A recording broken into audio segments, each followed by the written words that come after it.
ఐటీలో ఎంట్రీ కావాలా? Trainee software engineer గా అజా కోడింగ్ ట్యూటర్ లో 2 వీక్స్ ట్రయల్ పీరియడ్ లో వెంటనే చేరండి. చిన్నారేంటి మరణించడం ఏంటి?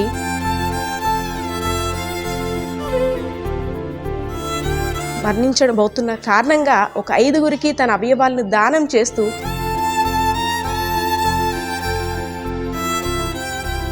ఈ పాప చనిపోతూ 4గురికి జీవం పోస్తుంది.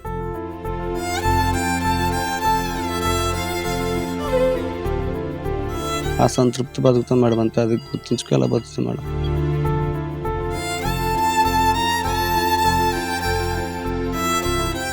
నలుగురిలో బ్రతుకుందని చాలా సంతోషం అనిపిస్తుంది.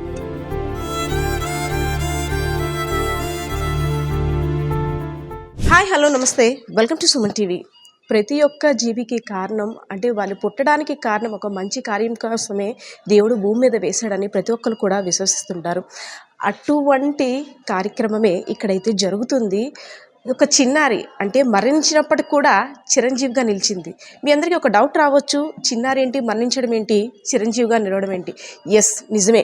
విజయనగరం జిల్లా గజపతి నగరం నియోజకవర్గం గంటియాడ మండలానికి చెందిన పల్లవి బ్రెయిన్ డెడ్తో మరణించడం అవుతున్న కారణంగా ఒక 5గురికి తన అవయవాలను దానం చేస్తూ చిరంజీవిగా నిలిచింది. ఒక 2 డేస్ బ్యాక్ అయితే మాత్రం అంటే పిక్నిక్ సీజన్ కాబట్టి కుటుంబం అంతా కలిసి ఒక అకేషన్ కోసం వెళ్ళారు, వెంకటేశ్వర స్వామిని దర్శించుకోవడం కోసం.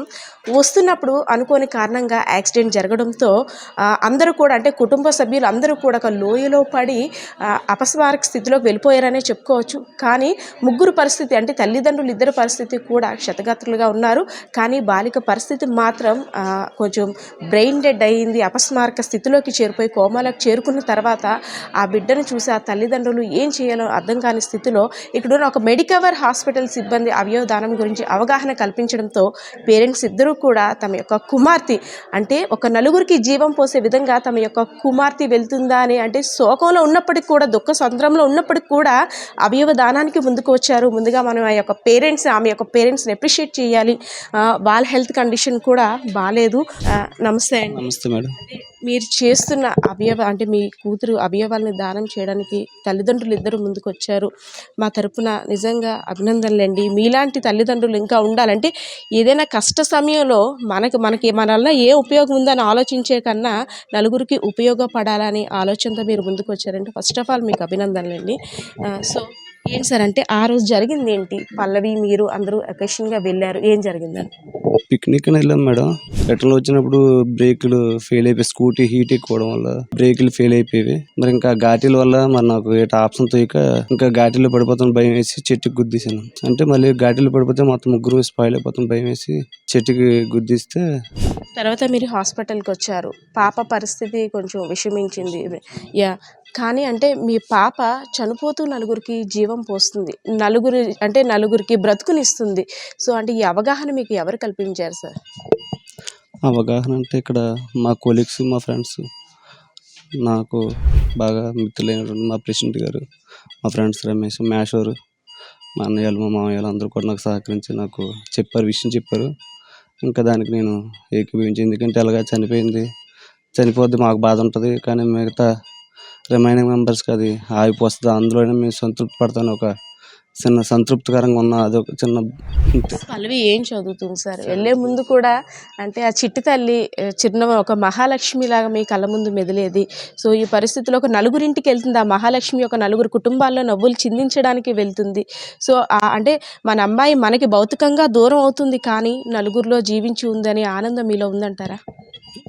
ఉంది మేడం, చిన్న సాటిస్ఫాక్షన్ ఉంది మేడం, అంతే. లైఫ్కి అసంతృప్తి బతుకుతాం మేడం, అంతే. అది గుర్తుంచుకోవాలా బతుకుతాం మేడం. కానీ పాపకి నాకు చాలా ఎఫెక్షన్ మేడం. మిడ్ నైట్ 12 గంటలు లేచిపోయి నేను వద్దామా పెద్ద పిల్లలు అయిపోయి నా పక్కన పడుకోవద్దంటే మిడ్ నైట్ 12 గంటలు లేచిపోయి నా పక్కకు వచ్చి పడుకుని ముద్దులెట్టేది మేడం. అంత ఎఫెక్షన్ మేడం. మరి ఏం చేస్తాను, నేనే కోరుండి చంపేసినట్లు అయిపోయింది మేడం. అంటే మీరు కోరుండి మీరు అనుకుంటున్నారు, కానీ అది దైవ నిర్ణయం అనే మనం అనుకోవాలి. అంటే మీ అమ్మాయి పుట్టుకకి కారణం 4గురికి జీవం పోయడానికి వచ్చిందని అనుకోవాలి. ఈ భూమి మీదకి దేవుడు ప్రతి ఒక్కరిని కూడా ఏదో కారణం చేతనే భూమి మీదకి పంపిస్తుంటారు. సో ఆ విషయంలో మాత్రం మీరు అలా అనుకోవద్దు సార్, చెప్పండి. మా అమ్మగారు చనిపోయిన తర్వాత వెంటనే పుట్టడం మేమేదో చాలా సంతోషపడ్డాం మేడం. మళ్ళీ మా అమ్మాయి పుట్టిందనేసి తర్వాత 2 ఇద్దరు ఆడపిల్లలు కదా మా ఊర్లో, అడిగారు, మేడం ఇద్దరు ఆడపిల్లలు కదా నీకు ఆప్షన్ ఉంటుంది ఇచ్చి అనేసి అంటే నేను అంత మట్టుకు కూడా ఒప్పుకోవాలి మేడం, ఇవ్వననేసి దేవుడి విధంగా తీస్తున్నాను. మరి ముందు రోజు ఇంకా శుభ్రంగా ఇంట్లో పూజలు చేస్తాం మేడం, రుద్రాక్ష అభిషేకం సత్యనారాయణ వ్రతం చేసి మరుసటి రోజు ఎలాగ వెంకటరమణ గుడికి వెళ్దాం, ఇంకా పిల్లలు ఎలాగ ఇంటి సెలవు పెట్టేసి పెట్టుకెళ్దాం ఇలాగ అయిపోయింది మేడం. మీరు చేసిన పనికి నిజంగా ఎంత అప్రిషియేట్ చేసినా తక్కువనే చెప్పుకోవాలి. సో కొంతమంది పేరెంట్స్కి మీరు ఏం చెప్పాలనుకుంటున్నారు? ఏం చెప్తాను మేడం, చనిపోయింది అలాగే బయటకు తీసుకురావాలి కదా, ఆ విధంగా సంతృప్తి పడవచ్చు, సాటిస్ఫాక్షన్ ఉంటుంది కదా, అదొకటి చెప్పాను మేడం. సో మదర్ అయితే మాత్రం, ఎందుకంటే చిన్నప్పటి నుంచి కూడా పిల్లలతో ఉండే బాండింగ్ వేరు. కూతురికి తండ్రితో ఉంటుంది, కానీ మదర్ చిన్నప్పటి నుంచి గర్భంలో ఉన్నప్పుడు దగ్గర నుండి కూడా ఎఫెక్షన్ అనేది వేరుగా ఉంటుంది. సో ఆ మదర్ కూడా కొంచెం కండిషన్ సీరియస్గానే ఉందని చెప్పుకోవాలి. కానీ ఇంత క్రిటికల్ కండిషన్లో కూడా తన కూతురు అవయవ దానానికి ముందుకు వచ్చారనే చెప్పుకోవాలి. అమ్మ మీ పేరమ్మా? దేవి మేడం. అమ్మా, మీ హస్బెండ్కి చెప్పాము, మీరు తీసుకున్న నిర్ణయం నిజంగా హ్యాట్స్ ఆఫ్.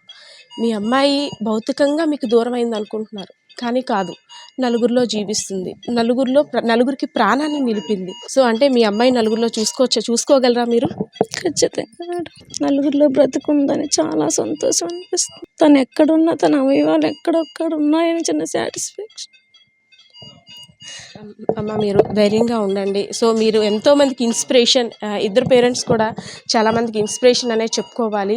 దైవ దర్శనానికి వెళ్ళి వస్తూ నిజంగా దేవుని దగ్గరికే వెళ్ళిపోతుంది అని చెప్పుకోవచ్చు. సో ఈ తల్లిదండ్రులు చేసిన మంచి కార్యక్రమానికి, ఒక మంచి సంకల్పానికి మనమందరం కూడా అప్రిషియేట్ చేద్దాం. పేరెంట్స్ తీసుకున్న ఈ నిర్ణయానికి వెనుకంటూ ఉండి అంటే ఒక ప్రోత్సాహాన్ని ఇచ్చారనే చెప్పుకోవచ్చు, ఒక మోటివేట్ చేశారనే చెప్పుకోవచ్చు. ఒక ఫ్రెండ్గా వారి యొక్క ఫ్యామిలీ యొక్క బాధని అర్థం చేసుకొని ఆ పేరెంట్స్ ఇద్దరు కూడా ధైర్యం చెప్పి, నీ కూతురు అవయవాల్ని ఈ విధంగా దానం చేస్తే పల్లవి తల్లిని మనం నలుగురిలో చూసుకోవచ్చు అని మోటివేట్ చేశారు. సార్ ఫస్ట్ ఆఫ్ ఆల్ మీకు కూడా అభినందనలు. Thank you. సో అంటే పేరెంట్స్కి ఈ టైంలో చాలా కష్టం జీర్ణించుకోవడం అనేది. మనం అంటే ఎంత చెప్పినా వాళ్ళ బాధను అయితే మనం తీర్చుకోవాలి. ఇలాంటి తరుణంలో అవయవ దానం చేయండి అని మీరు మోటివేట్ చేయడం అంటే వాళ్ళు దాన్ని ఎలా యాక్సెప్ట్ చేశారు సార్? యాక్చువల్గా రమణ అయితే చాలా బ్రాడ్ మైండెడ్ అండి. తను చాలా ఇన్నోసెంట్ అండ్ ఆల్సో అసలు తను ఎంత చెప్పగానే తనే ఒప్పుకున్నాడు. అండ్ ఆల్సో దేవి కూడా అసలు వాళ్ళు అంత వేగంగా ఒప్పుకుంటారని నేను కూడా యాక్సెప్ట్ చేయలేదు. అదే సార్ యాజ్ ఏ డాక్టర్గా చాలా గ్రామాల్లో అవయవ దానం పట్ల అవగాహన లేక ముందుకు రారు. కానీ రీసెంట్గా చూసుకున్నట్టయితే మన విజయనగరంలో కూడా రీసెంట్గా ఒక అబ్బాయిది, తర్వాత అదే వీక్లో ఈ అమ్మాయిది కూడాను రావడం, ఫస్ట్ పేరెంట్స్లో అవగాహన కలిగిందనే చెప్పుకోవచ్చు. అంటే దీన్ని ఎలా చూడొచ్చు సార్? ఈ అవయవ దానానికి ముందుకు రావాల్సిన ఆవశ్యకత చాలా ఉంది. మన ఇండియాలో చాలామంది ఆర్గాన్స్ టెర్షరీ డ్యామేజ్ అయిపోయి ఆర్గాన్స్ డొనేషన్ చాలామంది వెయిట్ చేస్తున్నారు. అలాగే అంటే స్టేట్ సెంట్రల్ యాక్ట్ ఉండి పర్ఫెక్ట్గా మానిటర్ చేస్తాను అనమాట. అయితే చాలా రిక్వైర్మెంట్ ఉంది, కానీ ఇచ్చేవాళ్ళు చాలా తక్కువ. మాకు కూడా ఏంటంటే ఇప్పుడు బర్త్డే అనమాట. నాకు నిన్న వాళ్ళ పాప వచ్చింది, చెల్లి అక్క వచ్చి మనకే కళ్ళ నీళ్ళు వస్తున్నాయి.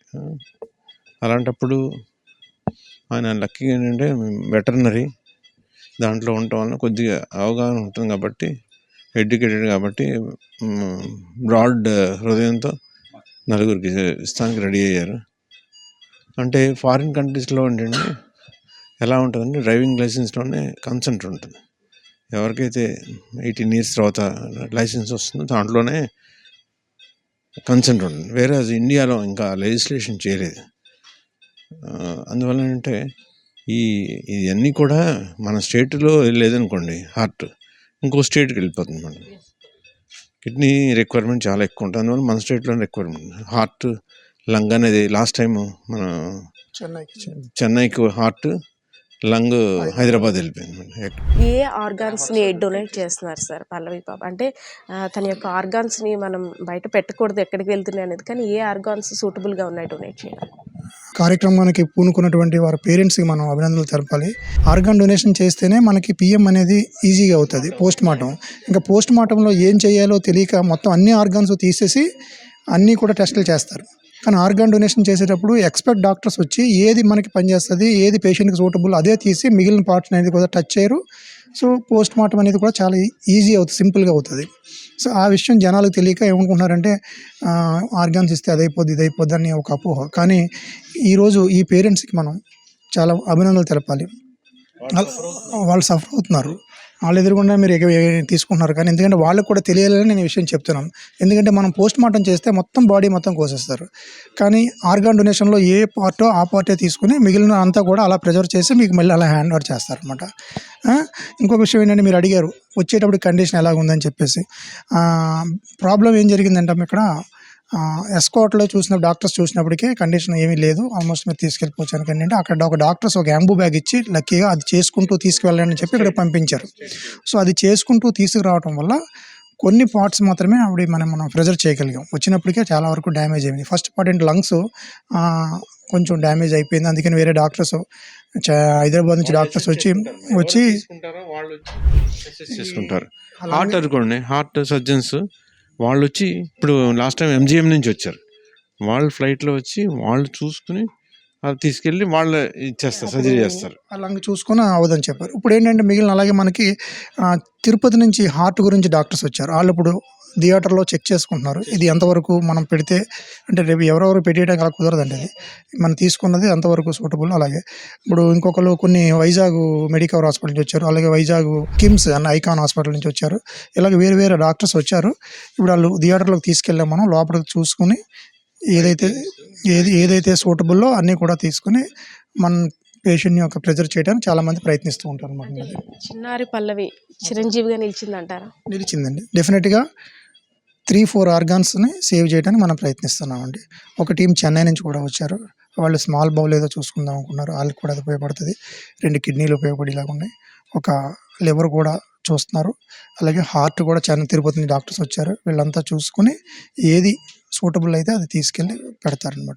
ఆర్గాన్స్ ట్రాన్స్పోర్టింగ్ అనేది అంటే ఇక్కడ అవయవాలను తరలించిన తర్వాత ఎంతసేపట్లో కంప్లీట్ చేస్తారు? అది డిపెండింగ్ ఆన్ ద ఆర్గాన్ బట్టి ఉంటుందండి. ఒక్కొక్క ఆర్గాన్ అయితే వితిన్ 2 అవర్స్లో చేయాలి, ఒక ఆర్గాన్ 4 అవర్స్లో చేయొచ్చు. అది డిపెండింగ్ ఆన్ ది ఆర్గాన్ బట్టి ఉంటుంది. అంతే గ్రీన్ ఛానల్ ఏర్పాటు చేసి కొన్ని ఫ్లైట్లో తీసుకెళ్తున్నారు, కొన్ని ట్రాన్స్పోర్ట్ తీసుకెళ్తున్నారు. కొన్ని డిలే అవుతున్నప్పుడు ఇంకా తప్పదరంగా ఉన్నప్పుడు ఇంకా మరి దాన్ని ఏమీ చేయలేము. ఎందుకంటే మనం తీసుకున్న వాళ్ళు కూడా నష్టం రాకూడదు. అంటే ఇదే తీసి మళ్ళీ మార్చేయడం అలా ఉండదండి. ఇది ఒకసారి పెట్టిన తర్వాత దాని కాంప్లికేషన్స్ ఇవన్నీ ఉంటాయి. అవన్నీ అవాయిడ్ చేయడానికి మనం ప్రయత్నం చేస్తున్నాం. అందుకనే ఫ్యూచర్లో ఆ ప్రాబ్లమ్స్ లేకుండానే మన తిరుమల మెడికవర్ హాస్పిటల్లోనే ట్రాన్స్ప్లాంటేషన్స్ కూడా ఫ్యూచర్లో వస్తాయి. ఎందుకంటే ముందు ఇలా డొనేషన్స్ అనేవి 1-2-3 జరిగితే మాకు కాన్ఫిడెన్స్ వస్తుంది, జనాలకి కాన్ఫిడెన్స్ వస్తుంది.